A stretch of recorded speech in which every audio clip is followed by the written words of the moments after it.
Dear students, मैं doctor Deepti Srivastava, associate professor in zoology, government Dungar college Bikaner. पिछले lectures में मैंने आप लोगों को पिजन की स्किन के बारे में बताया था। उसी के कंटिन्यूएशन में मैं आज आप लोगों को फैदर्स के या परों के उपयोग के बारे में बताऊंगी। Feathers serve a variety of important and decorative functions, some of which are as follows. परों के विभिन्न आवश्यक तथा सजावट संबंधी कार्य होते हैं। इनमें से कुछ निम्न हैं। First, protection. Feathers provide a lightweight, impervious, flexible but resistant and durable body covering. They protect the underlying tender skin from wear or any mechanical and physiological injury. पर शरीर को एक हल्का, अभेद्य, लचीला परंतु अवरोधक और स्थिर आवरण प्रदान करते हैं। ये नीचे स्थित कोमल त्वचा को घिसाई तथा यांत्रिक एवं शरीर क्रियात्मक आघातों से बचाते हैं। इस प्रकार परों का पहला उपयोग सुरक्षा या प्रोटेक्शन है। Second, heat retention. The most important physiological function of feathers is heat retention. Consequently, the birds maintain extremely high body temperatures, commonly 104 degree to 112 degree Fahrenheit, even in sub-zero weather. The plumage forms an efficient non-conducting covering with its innumerable dead air spaces useful as insulation.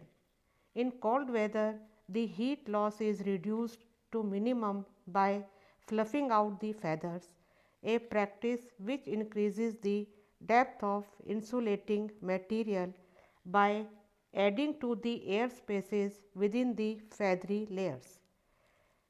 Conversely, in warm weather, the feathers are often depressed or held close to the body to allow some escape of body heat.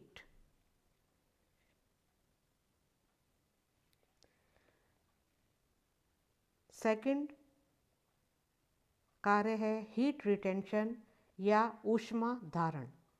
परों का सर्वाधिक प्रमुख दैहिक कार्य शरीर की गर्मी को बनाए रखना है। फलतः पक्षी अत्यधिक शारीरिक तापक्रम सामान्यतः 104 डिग्री से 112 डिग्री फ़ारेनहाइट के बीच स्थिर रख सकते हैं, चाहे बाह्य तापक्रम 0 से भी कम हो।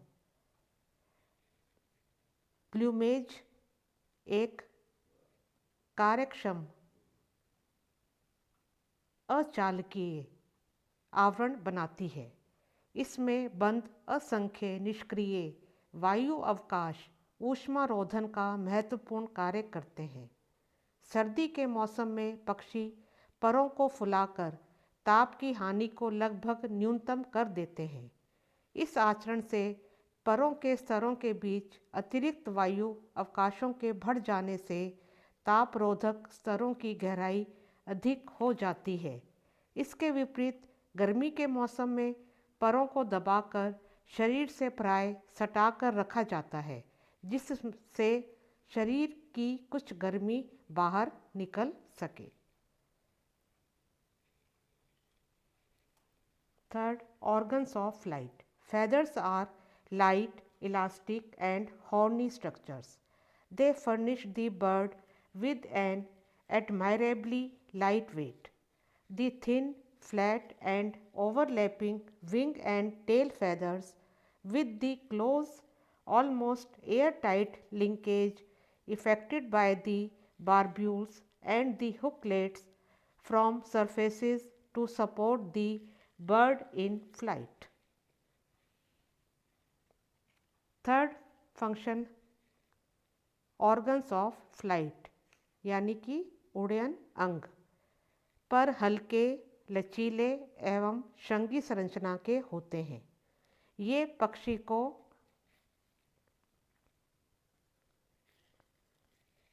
अत्युत्तम हल्का बनाते हैं। पतले, चपटे और अतिव्यापी विंग्स तथा टेल फेदर्स अपने बारब्यूल्स और हुकलेट द्वारा एक सघन वायुरोधी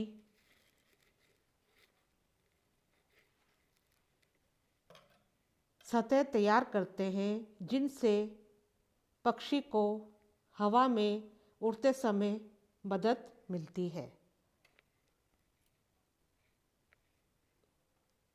नेक्स्ट, प्रोटेक्टिव कलरेशन और कैम्यूफ्लेज।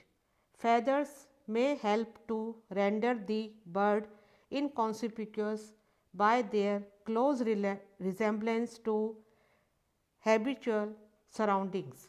This camouflage or protective coloration guards them against their enemies. रक्षी Ranjan अथवा छद्मावरण नित्य प्रति के आवरण से निकट समरूपता दर्शाकर पर पक्षी को अव्यक्त बनने में सहायता करते हैं। यह छद्म आवरण अथवा रक्षी रंजन शत्रुओं से उनको सुरक्षित करता है।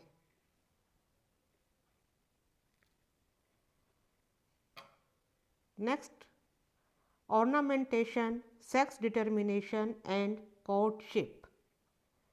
In some parts of body, feathers become modified to serve decorative and ornamental functions or utilized in courtship displays.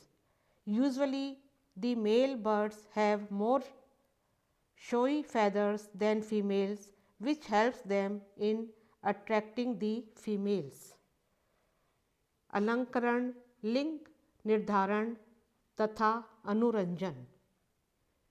शरीर के कुछ भागों में पर रूपांतरित होकर सजावट तथा अलंकरण का काम करते हैं अथवा अनुरंजन व्यवहार में प्रयुक्त होते हैं। प्राय नर पक्षियों के पर मादा की तुलना में अधिक प्रदर्शनात्मक होते हैं जो मादा पक्षियों को आकर्षित करने में मदद करते हैं। Natal covering. Down feathers are of special importance as natal covering in birds that are born in an advanced state of development and as a dense undercoat in many aquatic birds.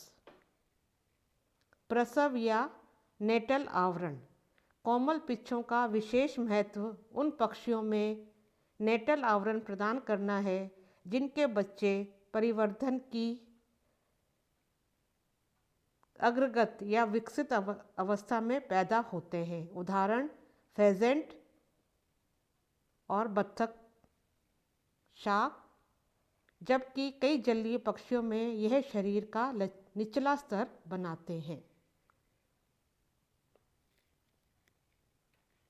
Formation of nest. In great many cases, feathers are used in the formation of nests. They not only conserve the heat around the imperfectly warm-blooded nestlings but make the brooding parent more comfortable. घोंसले का निर्माण।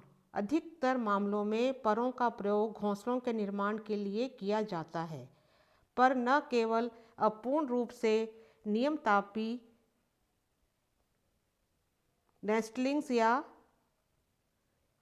Need शावकों की गर्मी को बनाए रखते हैं, अपितु अंडे सेते माता पिता को भी अधिक आराम मिलता है।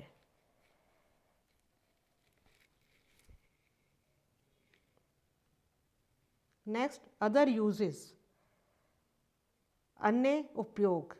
According to some ornithologists, the peculiar power produced by the disintegration of the power downs in herons, bitterns and other birds is useful in keeping the plumage in good order and checking the multiplication of ectoparasitism.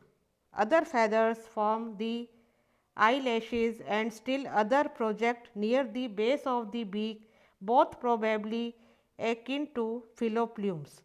The spine-tipped rectrices of chimney swifts and woodpeckers facilitate clinging to vertical surfaces. The conspicuous markings probably help in the recognition of kin by kin. कुछ पक्षी वैज्ञानिकों या ऑर्निथोलॉजिस्ट्स के अनुसार बगुलों, बीटर्न्स तथा अन्य पक्षियों में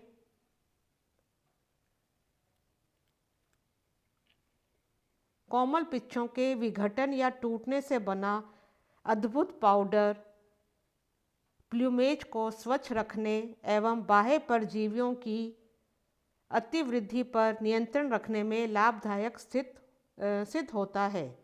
रोम पिच्छों से या फिलोप्ल्यूम से मिलते जुलते कुछ पर आईलैशेस बनाते हैं तथा कुछ अन्य चोंच के आधार के निकट निकले रहते हैं।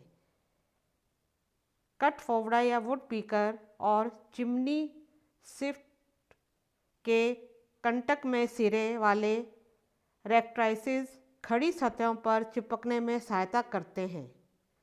परों के ध्यानाकर्षी निशानों से कदाचित संबंधियों की पहचान की जाती है।